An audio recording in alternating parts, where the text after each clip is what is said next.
Hey everyone, GuardianE here with another live reaction and first impression video for Fire Emblem Heroes, and today we're getting the reveal of the next set of new heroes to get introduced into the game just a little later this week. So as usual, I have the trailer pulled up here, not looking at the screen, and then after the splash, I'm going to look back up just to see who ends up getting revealed. So let's get started. There we go, volume levels are alright. Looking away, and now. Oh! Crimson Rider. Milady. Alright, so Pegasus Flyer. Lance Flyer. Instant Lance Plus. Wyvern Flight 3. Oh, I'm liking more Flyer B-slot skills. That gets me excited. Oh! Is that Deke? Wounded Tiger? Oh, there he is. So, Infantry Axe User. Getting more of those in. He's got his own unique axe. Close Defense 4. Interesting. Null follow-up. Nice voice, I like it. Pherae's Clerk. Do not overlook the importance of merchants. Without us, there could be no battle. I suppose that's true. Merlinus. He is going to be an infantry dagger unit. Smoke dagger plus, so cavalry dagger unit. So if I had to guess a 4-star demote on this, oh, Princess of Bern. So we are going to be getting Guinevere. Nice. So infantry blue tome user. That art by Asatani Tomoyo, looking very, very clean. Aureola, iceberg, push 4 skills, drive res. Very beautiful splash special art. Oh, that attacking animation is awesome.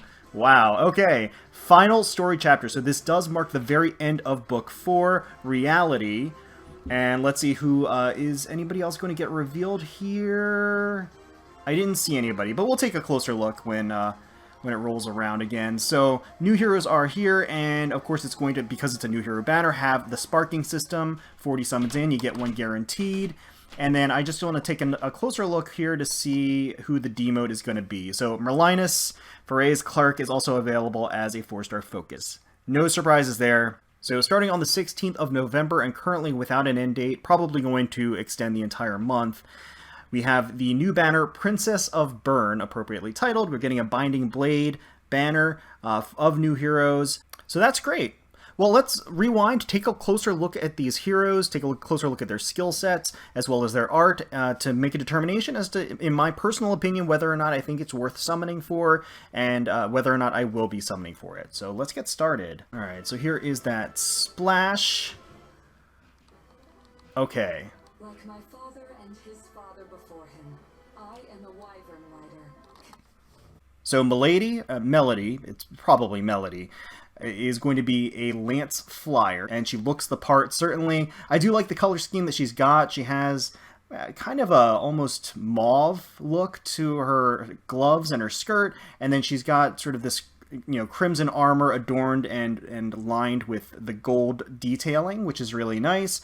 She looks pretty no-nonsense, but kind of gentle at the same time. Now, she is going to be a Lance Flyer, of which there are many, so obviously that is a very competitive movement weapons combination, so she's probably going to have to bring a lot to the table. I did see that she has a new Flyer skill, so I am eager to see what that's about. It's probably going to be a counterpart to the Pegasus flight that we got earlier, so let's go ahead and take a look at what she's got here. Alright. So we've got Instant Lance Plus, which is an inheritable lance. That's always exciting. 14 might. If unit initiates combat, grants attack defense +4 during combat, and foe cannot make a follow-up attack. That's not bad. That's actually not bad. It's for an inheritable lance, that's pretty good. I think this lance definitely has its uses. The foe cannot make a follow-up attack is a very powerful effect to have on a unit without really any condition other than the fact that you're initiating combat, so it's player phase only. But that's a strong effect, and that frees up a lot of options for the A slot, for example, where you would be compromising a skill in order to get that effect, or even the B slot where you may be compromising a skill to get that effect. So that's pretty decent. That's definitely not bad. Bonfire for the special, boost attack by 50% of units defense. That signals to me, of course, it synergizes with Instant Lance Plus. She gets more defense, which means that her bonfire is going to do more damage. She's probably going to be pretty tanky. It's going to be on the tankier side of things. Similarly, Attack Defense Solo 4, if unit is not adjacent to an ally, grants Attack Defense plus 7 during combat. Falls in line with the rest of the skills. She's going to get a huge boost to attack and defense. And then, what's most interesting, Wyvern Flight 3. So, at start of combat, if unit speed is greater than or equal to foe speed minus 10, so the same condition as Pegasus Flight, inflicts penalty on foe's attack and defense during combat equal to 50% of the difference between defense stats. Interesting. Unit's defense minus foe's defense before combat. Okay, I get it. So Pegasus Flight is basically going to have the same effect as Wyvern Flight. What's going to change is that the calculating stat is going to be either defense or res. Pegasus Flyers generally have higher res, so Pegasus Flight 3 is going to take into account the res stat for that. Wyvern Flyers, generally speaking, have higher defenses. So you could use Wyvern Flight 3, and that would work out just fine as well. And again, it would use the defense stats. I'm actually a pretty big fan of the flight skills. I think they have a lot of uses in PvP modes and sort of moderate PvE modes. I think that abyssal level stats generally kind of cripple the ability to use the flight skills oftentimes. But at the same time, I think they're a great step in the right direction in diversifying what flyers can do and capitalizing on sort of the empty B slot that a lot of flyers, have open. So I think the flight skills just definitely do fit well in there, and this is a good pair to Pegasus Flight 3, so not bad. Let's keep going. Let's see Melody in action here.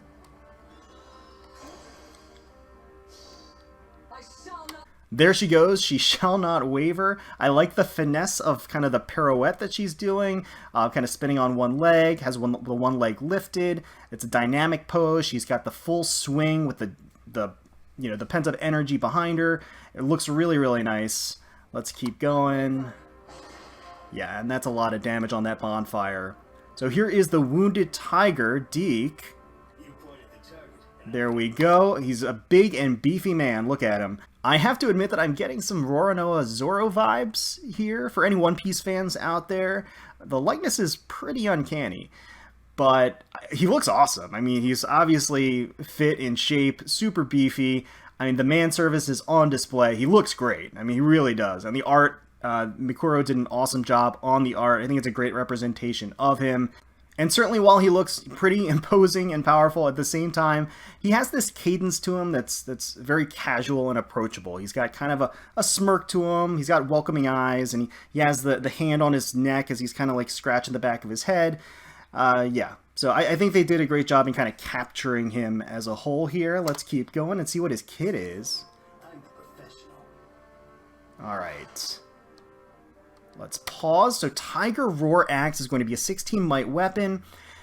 Accelerated special trigger cooldown, count -1, so that it means that it is going to have a killer/slaying effect.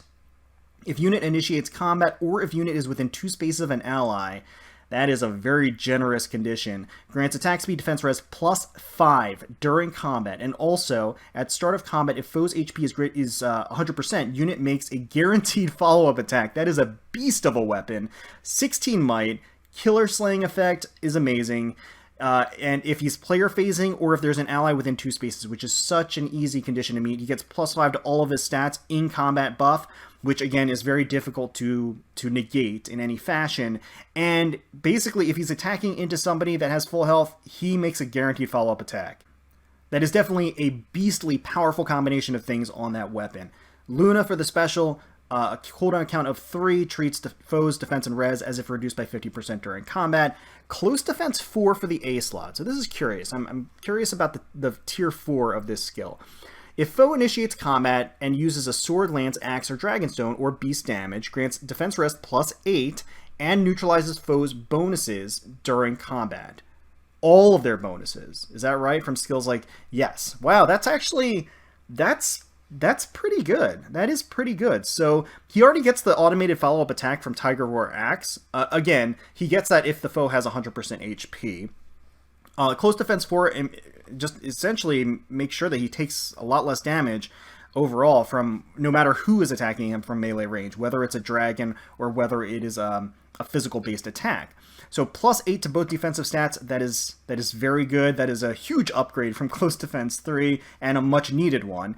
And neutralizes basically all activated buffs, those cyan colors on your stat line. That's pretty darn good. Null follow-up 3 for the B slot neutralizes effects that guarantee foes follow-up attacks and effects that prevent units follow-up attacks during combat. So he is basically going to, when he has that condition of Tiger Roar Axe, he is going to be able to let her rip. It's not going to be negated by something like Wary Fighter. He is just going to be able to do so. And it's going to neutralize somebody from attacking into him and guaranteeing that Bold Fighter attacking into him as he's tanking it, it's going to neutralize that effect as well. That's actually a pretty great fit for him. And Threaten Attack Defense 3 for the C slot. At start of turn, if unit is within 2 spaces of a foe, grants Attack Defense +5 to unit for 1 turn, and inflicts Attack Defense -5 on foes within 2 spaces through their next actions. So the dual threaten skills, I do think they are a vast improvement to what we originally had as far as threaten skills are concerned. So the dual threaten skills, I think they're a vast improvement over the original threaten skills that we had. The getting a self boost, a self buff, and as well as a debuff to the enemy is a great combination of things. The issue has always been, and continues to be, that the threaten skills require you to be, as the condition, within 2 spaces of an enemy. If you're within 2 spaces of an enemy, you've already taken an attack at that point without the benefits of threaten attack defense, which is fine. Maybe that's a part of the strategy, but that's always been kind of the issue with the threaten skills. So let's keep going. Yeah, I like Deke's kit a lot, actually. I think it's very strong. He tanks that attack. Let's see the attacking animation. In a rush to die, he's got the overhead swing going, one-handed at that. He's got the golden aura around him as it's kind of swirling around, and you get a good angle of Deke kind of showing off the muscles here too. I think the art looks great on Deke. I think it's great. I think they did an awesome job. And he's about to smash that giant axe into his opponent here. Bam. 70 damage. And then Pherae's Clerk. Oh, man. Alright. Merlinus, he looks fine. He looks okay. He looks the part. Nothing terribly remarkable about his art. He's fine. So he is going to be a cavalry dagger unit. So this is a little bit interesting because we don't have that many cavalry dagger units in the regular pool, for one thing. And then for another thing, we certainly don't have a lot as a 4-star unit. So that's very interesting since he is going to be in the 4-star pool. What that essentially means is that, and in the normal pool, so that's pretty exciting from a movement plus weapon combination perspective. I remember when they showed his skill set, though, it wasn't really all that to write home about. So, well, we may as well just take a look at it since it's coming up. So let's see. So Smoke Dagger Plus, which is obviously not a new weapon. After combat, if unit attacked, inflicts defense res -6 on foes within 2 spaces of the target through their next actions. Reposition. So he is a source of reposition. So that's actually pretty awesome. So he's a 4-star unit in the colorless pool that gives reposition. That's not bad. Wings of Mercy 3 and then Distant Guard 3. I mean, Distant Guard 3 is okay. It's not great. Wings of Mercy is very widely accessible. So yeah, I mean, nothing terribly exciting here other than, again, reposition, access to reposition, and then, again, the movement weapon combination in the 4-star colorless pool. That's basically it. Let's take a look at his attacking art here. And oh man, yeah, he's certainly getting into it. I like how in the robe that he has, you can see he's got a little bit of a paunch there. He's not the most fit for battle, but you know what? He's gonna do his best, and he's got that dagger to show for it. So there he goes. You go, Merlinus. You take out that red thief. Bam. He's gonna tank the hit, and then bam again. Okay. And then, of course, here is the Princess of Bern. Okay, so let's take a look at Guinevere here. She is going to be an infantry blue tome user. The art is beautiful. Asatani Tomoyo always does a great job on the art, and this is no exception. From the beautiful golden tresses that kind of cascade down her shoulders, to the deep articulated reds that make up the dress itself, as well as you have the lining on the cuffs and the sides of the dress and the golden trim around. She looks very regal. She looks appropriately the part, and she's certainly very beautiful. I think they really captured the elegance that they were going for here. So let's see what she's got. I am curious to see what new she brings to the table as an infantry blue tome user. So she has Aureola. It's a 14 might blue tome. It's effective against magic users. Now that is interesting. We haven't seen that in a while, and I don't think we've seen that on a magic user. I don't believe. Grants res plus 3. Okay, so that's going to kind of cinch the magic killer role that she wants to play. If unit initiates combat, or if unit is within 2 spaces of an ally, grants attack speed res plus 5. So no defense. Interesting that she has no defense boost. I guess she doesn't really need it, but, well, let's keep going. And disables foe skills that calculate damage using the lower of foe's defense and res. So it disables the adaptive damage during combat, and also restores 7 HP to unit and allies within 2 spaces after combat. Huh. I almost wonder, kind of because I'm in the mindset of Pawns of Loki, of course, I think everybody is, at least a little bit, in getting in that mindset. So I'm kind of like thinking about the HP healing and how that would affect in that mode. But anyway, regardless, all right, so let's break this weapon down a little bit. I think that it does a lot of really interesting, potent things, but at the same time, it's kind of a mishmash, and I don't know if there's a ton of synergy between certain aspects of it. Maybe it'll become clear when we read through it again. But first and foremost, she's a magic user, and it's obviously clear that she's intended to be a magic killer, which is fine. We have a lot of characters that actually fit that role. It is an interesting niche to fulfill just because, generally speaking, magic users, or a lot of magic users out there, have enormous res. So you being a magic user to kill a magic user, oftentimes I feel like she might run into issues, even when she has, and depends on her stat line, of course, but even if she has the effective damage against magic foes, there are probably going to be a lot of magic users out there that can actually still tank her despite that. Again, we'll have to see actually what the stat line is. Grants res plus 3, that obviously works with the magic killer role.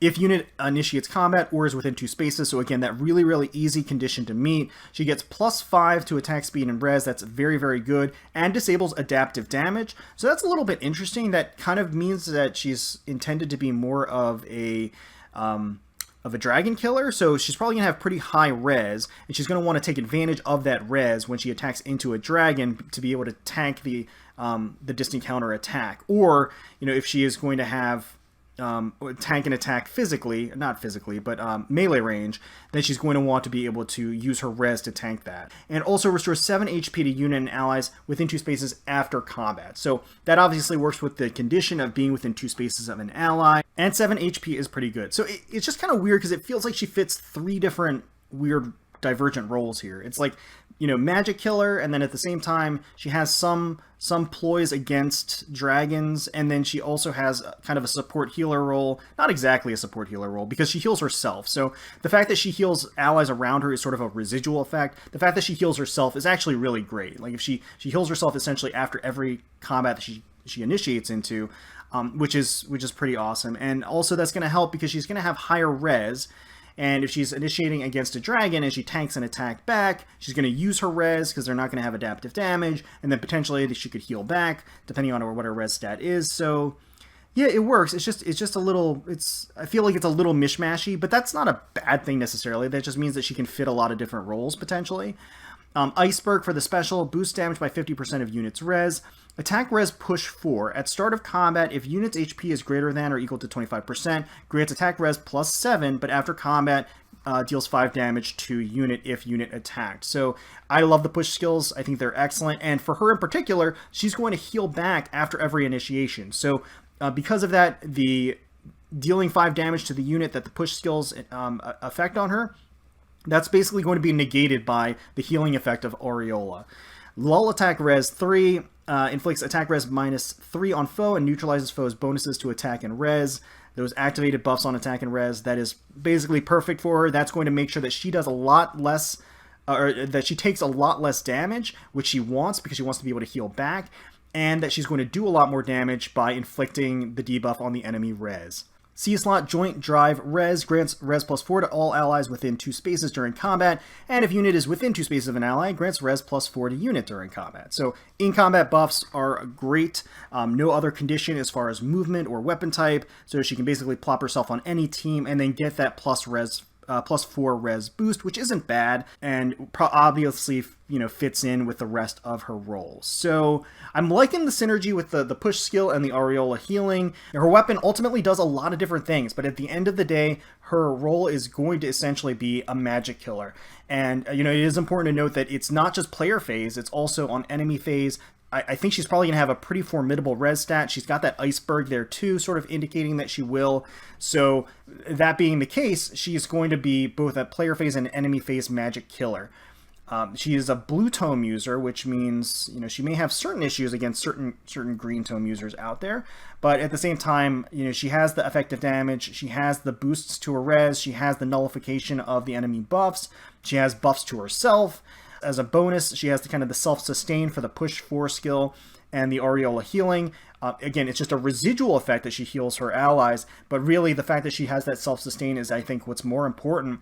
And then she kind of randomly has the disabling of adaptive damage as well. A pretty great combination of stuff. Let's keep going. I think she's going to fulfill that role well at the end of the day. Let's take a look at the animation. Wow, it looks really beautiful here. I love how you have this like light from the heavens kind of coming down effect. You have her with her arms outstretched. You have the flowing wind underneath her that kind of lifts up the skirt and the hair flowing behind her. The book that's floating. You have the debris that's flying up just from the sheer force of the attack. It's really nice. It's really great looking. Let's actually see the attack animation because that was so cool. Yeah, it's so awesome. That is brilliant. Alright, so we are getting the final story chapter called Reality, and we'll finally find out how the chapter resolved, or how the book resolves, not the chapter, how the whole book resolves. Now, since this is the end of Book 4, at the end of this month, we may end up actually getting Pherae as the mythic hero. That is a possibility. I don't know. I mean, they haven't been that consistent about revealing or introducing into the summoning pool the big bad of each book, like at the very close of the book. But that may have just been a scheduling issue in the past, so I don't know if they'll try to sync it up or not, but it's certainly a possibility. Doesn't look like we're getting any other character at all from this, from what I can tell, so we may very well be getting a new character, and it may be in the notes right now in the game if you go into the notices, but obviously I am recording this, so I'm not taking a look right now. So let's keep going, and we can take another look here. So I think the banner is obviously pretty lopsided. I think that Guinevere herself has a lot of potential, is very strong.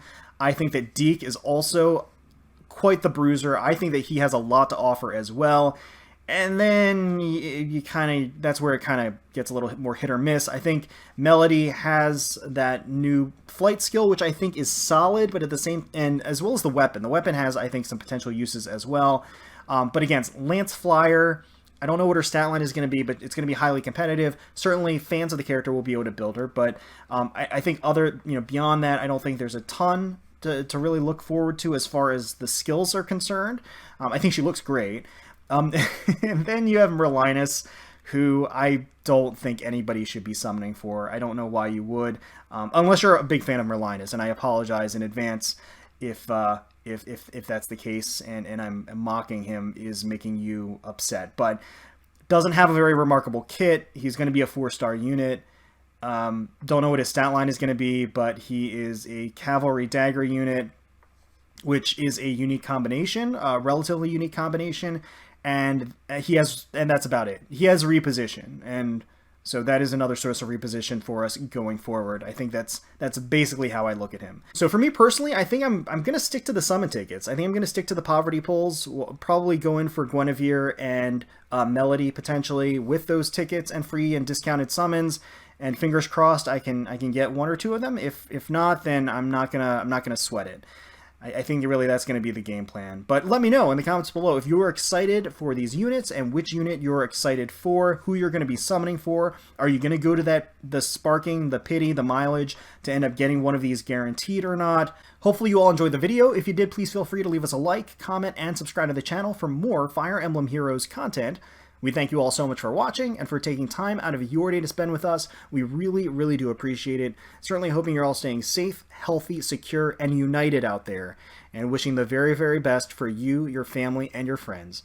And until next time, let's protect those skies.